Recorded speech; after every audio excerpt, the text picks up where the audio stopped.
on, everybody, and welcome back to another incredible episode of the Outside the Octagon podcast. Today, we're going to be giving you guys a little bit of recap of UFC 306, Noche UFC. It's an incredible event. Obviously, Jude and I are going to have a lot to say about it. But before we get too into depth here, I'm your host, Charleston Payne. Joining me in the cloud, the magnificent, incredible co-host, none other than the Jude Starnes. Oh, man. I'm going to take that part out. I'm going to take that. Use my whole government name. I don't care. You can leave it. It doesn't matter. We're uncut. We're raw. Like Diddy at his Diddy parties. Hell yeah, man. But hey, Noche UFC, man. Let's talk about first, before we start talking about the fights, I would like to go ahead and talk about the presentation. So Dana said that it was going to be a presentation like no other, like none ever seen before in any combat sports industry or organization. And I must say, I think you hit the nail on the head with that. I think some of the cut scenes and stuff like that leading into the main card fights, in between each main card fight, I think the stories that it told, I think it was just incredible. Very powerful, obviously, for the country of Mexico and Mexican independence. And I just thought it was just such an incredible event. I think Dana did everything that he had to do, and I think that it was just so flawless, and it was absolutely perfect. And considering that they only really had like two walkthroughs of it for preparation, I think that they hit the nail on the head with this one. And I think Dana definitely did not miss, even though he spent a lot of money. I think the gate made it all back, and I was very pleased with the card. I mean, as far as the card goes, like the card was fine. The presentation was amazing. But like the main events weren't that great, in my opinion. No, like, yeah, the main and co-main were terrible. We'll talk about that in a second, but yeah, I mean that was. I mean, on paper, this was actually a really good card. The way it turned out, as far as probably the main, co-main, and the featured, not so great in my opinion. You know, I think it. I don't know. We'll get to it, but the presentation was unmatched. I mean, I'm sure you agree with that. You got anything that you point out from the presentation or anything that really stuck out to you, dude? I mean, it was. I mean, it was just cool. Like I think it was like worth. Well, no, it wasn't worth it. The ticket prices were way too high. But like, if it was like a normal thing and the ticket prices weren't that high, like I think it was a really cool, like unique UFC event. It was super cool. But like I said, the fights weren't that great. And at the end of the day, that's what we're here for, more than the presentation. So, right, yeah, most definitely. But for a one and done event, unfortunately, it's one and done. According to Dana, the head guy here. Unfortunately, we don't call the shots. If we did, the UFC might be a little bit better ran. And then Lafayette, maybe New Orleans. We'd be bringing it down here to the boot for show. Boot up. Like that BFC, son. Hey, like Louisianimals, man. Us Louisianimals, we need a fight down here, bro. Hey, BFC is a good event to go to too. My boy Sean King gonna be fighting in it. Evan gonna be back on soon. At BFC 70 will be actually, when you see this, it'll be tonight, because we're gonna drop this on the 20th, and it'll be tonight. Going to be an incredible card. You'll probably be able to pick up on it on combatsportscoverage.com or combatsportscoverage.net. Obviously, we'll share it on our Instagram story. So just go check out our Instagram and stuff if you'd be interested in tuning into those fights, because they got some incredible fights on that card. Really looking forward to that one personally. Yes, sir. No doubt. Looking forward to seeing that boy Sean fight. I really believe in him. I think he's going to do great things. I think he's going to be a big fighter. Hopefully, we'll have him on soon.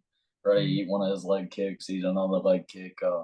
Definitely got some in-guest person episodes and in-person guests. Oh, no, Diddy. And we could actually say that now with the $1,000. Oh, I'm going to interfere on any cases here on the outside. Yes, we're not true crime, unfortunately, you guys. Ladies just all tuned off after that quote, but it's all right. Here we are. Now the gentlemen are here with us. But no, man, I mean, I guess we can go ahead and start talking about some of the fights, bro. I mean, it was just not that great of a main card, to be honest, quite frankly. I bought the pay-per-view. I was pleased with it strictly because of the presentation of the fights, of the event, of the sphere. I thought that was incredible, as I've already stated multiple times. Let's talk about some fights. I just wanted to kill time talking about the presentations because I don't have very much to say about these 5 fights. But you got Ronaldo Rodriguez versus Ode Osborne. After watching the press conference with this fight, with Ode Osborne being the #1 guy with the most finishes in the first round in the flyweight division, and the way Ronaldo Rodriguez was talking in the press conference, it really seemed like that this was going to be a firework match, and it was kind of a dud. Ronaldo Rodriguez, as I kind of predicted, ended up getting the win. So of course I was happy about that. But overall, not that great of a fight. Not very many fights on this card was. There was absolutely no finishes. The only fight that was on the main card that was very interesting will be the next one that we talk about. We'll go ahead and let Jude take the stage for a second about the Ronaldo Rodriguez and Ode Osborne fight. Yeah, I wasn't like it was not a terrible fight, but it wasn't the greatest fight. At the end of the day, Ronaldo did enough to win that fight. Like I said, there was only one real fight. There was two fights that stood out to me the whole fight, and neither one of them was either the main events. Like you said, there wasn't a lot of knockouts. The knockout numbers have to come up. I don't know if it's the new gloves or what. The sport's just getting very boring, and we'll talk about that kind of at the end of the episode. I'll say some stuff, but it's just getting kind of boring, bro. Like we need to see knockouts, we need to see submissions, and I feel like everything's just been going to decision, bro. Yeah, there It's was very one bad. KO in the entirety of the card, and it was a first round knockout by Ignacio Bahamondes, which I had to win. He was the underdog in that fight. Um, Jude and y'all called me lacking. I guess I ended up not even posting pics on Instagram for this fight. Sorry about that, you guys, but shit happens. I guess is what it is. We'll get them next time, Jude. Um, but yeah, next fight to talk about Esteban Ribovics versus Daniel Zellhuber. I thought that was an incredible fight. Split decision, obviously, where Ribovics got the win. Just it was a great fight through and through. Both of the guys were really throwing them. They were letting loose the entirety of the fight. Super fun to watch. You're not going to hear me say that for the rest of the video. Super fun fight to watch, though. A lot of strikes landed for both guys. Just under 300 total strikes across the board. It was like 100 or 200 and like 78 or 279 total strikes, I believe, between the two guys. It was incredible. Just a lot of fun, a lot of fun, Well, man. yeah, that's just fights land. I mean, that's just strikes landed. There's 600 punches thrown in that fight. Yeah, like over 650 thrown, which is just nuts to me. And I mean, a lot of head strikes. You got 100. I mean, I'm looking at the stats right now. You got 186 total head strikes combined between the two guys. That's just I mean, Like you said, that land, like just that landed. These are strikes that just count as landing, man. It was an there's insane fight. 500 head punches thrown total. Yeah, it was Over five. It's insane. like five. It's like almost five. It's 531 to It be was exact. giving me But yeah, personally, it was giving me flashbacks to the Dustin Poirier Dan Hooker fight that time. It fact. was like they was just throwing, dude. They was throwing, weaving, and throwing again. Like it was constant. It never stopped. It was honestly, it was a great fight. It probably should have won fight of the night. I don't. Did they ever say who won fight of the night that night? I'm pretty sure that that was fight of the night, if I'm not It mistaken. definitely should have been. I didn't ever see. Usually I'll go look and see who won fight of the night, and I didn't ever see a fight of the night that night. But that definitely was probably the most deserving. If not, it's got to be the next fight we're going to talk about because other than that, the card was mostly duds. To be quite Yeah, honest. exactly, man. I mean, first of all, the next fight, Diego Lopez, Brian Ortega, there definitely should have been a performance of the night bonus because Diego Lopez went in there and for 3 straight rounds, he just had his way, man. What was it? He had like 2, 3 knockdowns in the fight. Somehow they got it listed on here as 0 knockdowns, but Ortega definitely got knocked down in the first and definitely got knocked down in the third. I You definitely know, remember two very vividly. you know how they are with the knockdowns. So retarded with that, man. Yeah, but I mean, Diego Lopez, man, he controlled the entirety of that fight, and you usually wouldn't see a guy like Brian Ortega end up getting 30-26 on the judge's scorecard, but that happened, and that's a very rare occasion. Obviously, after seeing such a thing, I think that Diego Lopez is a very, very, very valid contender. I think that some of the doubts that I had, even myself leaning into this fight, was about his cardio. And as it turns out, Diego Lopez proved me entirely wrong. I think the only reason why I was ever backtracking myself on the cardio of Diego Lopez in the first place is due to the catchweight bout with Dan Ige, which is where shit Diego Lopez, he was what, like 10, 15 pounds less than Dan Ige on the catchway bout.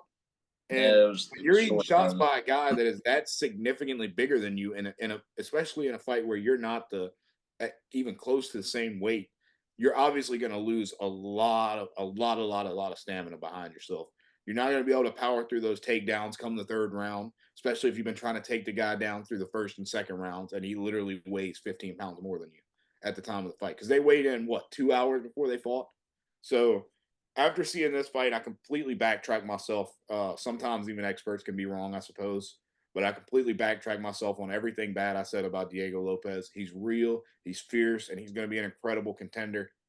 Featherweight's a stacked division, but I wouldn't be too surprised to see Diego Lopez at some point in his career end up with that belt. I mean, he's a very young guy. He's 29 years old. He's got a lot of time left in this sport. But one thing I'll definitely say about it, I was very impressed. Like I didn't know Brian Ortega had that dog in him like that. Like pretty much everybody in the UFC is gonna get knocked out at some point in that fight. Brian Ortega did a good job staying composed, trying to look for a submission. Diego just was very impressive and smart with not taking too many. Like he was taking a risk on the feet, but he didn't really kind of go to the ground too much with him. He kind of kept it on the feet. He let Brian Ortega get up, he chased the finish. I really like to see that. But Brian Ortega did a very good job at staying in the fight, staying composed, and not get knocked out. I don't know how he ate that many. And honestly, on paper, Diego still won, but Brian Ortega, he looked really good. He impressed me. I didn't know that, like I said, that he had that dog in him like that. And you see moments where Brian Ortega, even in the first round when he got knocked down, Diego Lopez was trying to go in there and get a couple hammer fists in, but Diego Lopez even realized, okay, if I jump down in the guard or in the mount with this guy, T City is Triangle City. That's, I mean, a lot of people don't realize that, but that's what T City, his nickname, comes from. And Brian Ortega was looking to set up that triangle choke. And honestly, if Diego would have jumped into the guard in that first round, pretty sure Ortega, yeah, if Diego would have jumped in, I'm pretty sure Ortega would have been able to get that triangle on him. Not necessarily saying that he would have been able to tap him out, but I mean, it's Brian Ortega, dude. I mean, he's got great jujitsu skills. So, I mean, just great fight IQ by Diego Lopez to know when to attack and when to kind of let Ortega hop back up and get the fight back to the feet, where he was obviously controlling the fight for the entirety of it. Yeah, and I'll say like a few more things about this fight. Brian Ortega won with that win. Like a lot of people still they're talking about like he's not that good. All that like I think he kind of proved that I don't think that it proved that everybody's right about him. I think it proved everybody's wrong. He's still a contender. He's still a guy who can beat anybody, and he's got that champion mentality where he's getting beat in a fight, but he doesn't have that quit in him, and he's going to stay for the full fight, and he's going to fight till the very end. But with that being said, a lot of people look at Diego Lopez's record, 26-6, and it doesn't look that great overall. But one thing I look at over record every time, because some guys have not impressive records when you look at it on paper. Win streaks to me are more impressive than records, and he now with the five, that was his fifth fight that he won in a row with a 5-fight win streak. I think that dang near anybody, especially when you're fighting people the level of Diego Lopez has been fighting at, they deserve the title shot when you go on a 5-fight win streak. If he gets one more, you have to give it to him. Very 6-fight true. win streak means guaranteed. One thing about the 5-fight win streak he's on is, and I totally agree with you. Record is not quite as important in MMA. I feel like as going on a little streak, because guys get streaky in MMA and can turn into a champ. I And mean, and they get guys another. with 10, 11 losses that don't that don't seem like in your mind would have a shot at the belt, that get their shot and will end up winning. I mean, Well, you got a another lot of thing guys is, like that. And one thing about Diego, I'm gonna let you talk in just a second. yeah, But you one thing get about Diego is in his 5-fight win streak, he just beat the number 3 contender in the featherweight division that is contested for the belt 3 separate times. That's a huge win. You almost even have to put him in line for a title fight now. Obviously, you got Max Elia next, then probably Volk will get the shot at whoever wins that fight, if I had to take a guess. But I think Diego should be right in there up next after those guys. Even maybe let Diego take one more little fight against somebody that's maybe even lower ranked than him at this point. Between that, just to kind of make sure that he's still in good fight shape, in between. But I definitely think that Diego has an impressive record and an impressive resume over those 5 fights. Well, here's why though that I look at win streaks over the wins and losses overall, and it's because sometimes guys they're late bloomers, they don't develop as early as other guys, and like some guys are the opposite. Some guys are good early on in their career and they get figured out, and so win streaks and losing streaks are very important to me because it kind of shows this guy, yeah, he started his career slow and he wasn't ready, but as the challenges has got stiffer and as his career's progressed, he's obviously did something and learned something. That's why I'm so big on Khalil Roundtree, even though his resume is not that great. You can see that he's obviously gotten better, and that's what I really look for is improvement. And every Diego Lopez fight, he seems to get better. Aside from that short notice fight, he didn't look quite as good. Stamina, he still looked good, but he didn't look quite like himself like he usually does. But I mean, 5 fight win streak, he's ready to go. He definitely shows a lot of improvement. I think that he definitely is deserving of a title shot. Yeah, no doubt about that. Might as well go ahead and talk about the next one. The next one really quick. I don't have much to say about it. Sure, you don't have much to say about it either. I definitely don't. Bad co-main event. Valentina Shevchenko is the new champion of the women's flyweight division. Alexa Grasso had no fighter. That's all I got. Yeah, the only thing I'll say is Shevchenko now is the first champion to fill out all the rubies on her belt. All 8 rubies are now filled. Like I said, that honestly it was sheer domination by her, and it wasn't that great of a fight overall, to be honest. That was one of the more. I mean, Myra Buena Silva versus Raquel Pennington was probably the most boring fight of the year, but this one's close. No doubt, it was not a good fight at all. And I'm not even like Myra Buena Silva versus Raquel Pennington was like ferocious for me to watch. Like I literally I almost decided to call Jude and just be like, hey, you know how we had the idea about an MMA podcast? Yeah, let's not do it. This shit's lame. That's how bad it was, dude. It made me honestly hate the sport for a moment. But same with this fight, to be honest, man. I mean, I called Jude today and I was like, what are we even going to talk about on the pod? Like nobody cares about this shit, dude. Like nobody wants us to hear us talk about the next fight either. Okay? I mean, end of the Shevchenko Grasso stuff. Merab's your new bantamweight champion. Sugar Sean went out there, didn't have it. Obviously, he said no excuses. Has the hip injury, going to be out 8 to 10 months, maybe even a year. He says Sugar Sean just didn't go out there, didn't get off the punches in time. I feel like he should have struck early in the first round if he was going to catch Merab. That's when it would have had to happen. And he literally stood there and waited for a takedown to happen instead of taking any shots. And obviously, the hip injury does hold back a little bit on that. But I mean, Merab. I mean, look, I seen this on Instagram just a minute ago. I mean, it's probably still there, dude. Oh no, it just went away. But it was a picture of Merab with the belt, Bilal with the belt, and Dricus with the belt. And they said if you showed this picture to somebody a year ago, they would probably punch you in the face and call you stupid.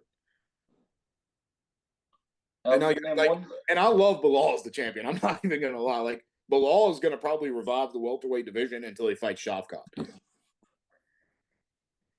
That's absolutely a wild statement. Oh my god, that was a crazy dude. The way you just it looked like you about had a heart attack or something, dude. Like something was wrong with you, bro. But dude, listen, bro. Bilal's even saying that he wants to fight by the end of 2024. Leon fought once a year. That's some sort of revival of the division. Whether he's a great champion or whether he's fun to watch doesn't matter. At least you're going to get to see a champion fight. And it's not like he's less boring or more boring than Leon. Someone else out there and walk Leon. Someone else has to emerge for sure. I was happy with Bilal winning because I thought that was funny. But other than that, it's really not good for a sport with all the champions we have right now. It's sad because we get on. Usually, you can tell on the recaps we have a lot of energy. We're excited to talk about all the fights. When we get on a recap and it's sad and is you can just tell the mood. Is this bad?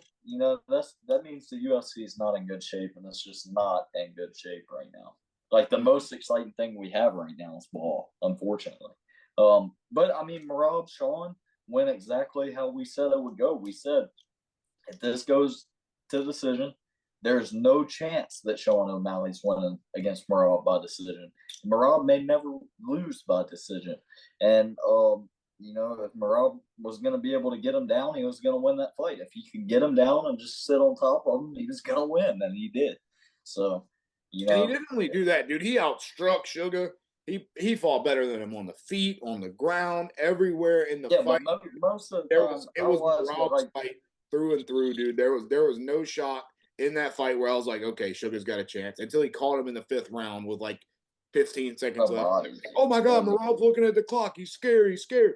No, he's not, dude. He's 15 seconds away from getting the belt. And if he's going down, it's not now.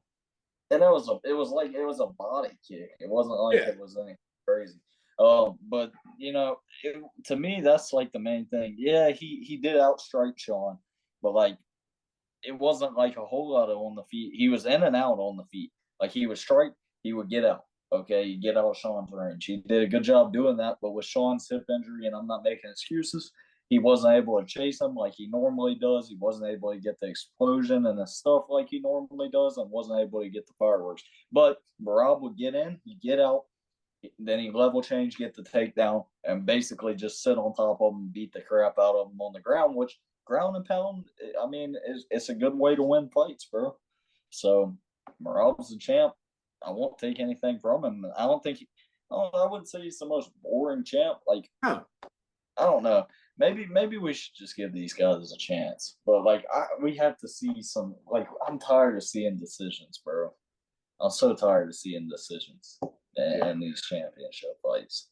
You and me both, bro. But honestly, dude, that's a wrap for this episode. Unless you got something else you want to say real quick, I've said all I had to say. Boring, pretty lame ass episode, to be honest. Not even on us, but just because there's nothing that you guys want to hear us talk about this fight, we just have to do it because it's what we do. Yeah, I mean, I'll give you this advice: go check out Green Check Guys podcast.